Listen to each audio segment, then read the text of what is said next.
11వ రోజు.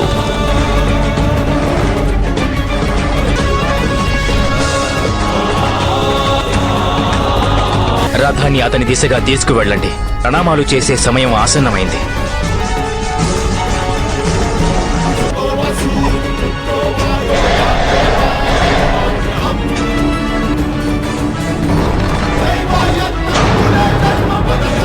నీ బృహన్నల స్వభావాన్ని నీవింకా మరచిపోలేకపోతున్నావా అర్జున? మాటలనే బాణాలుగా వేయగలవా నీవు?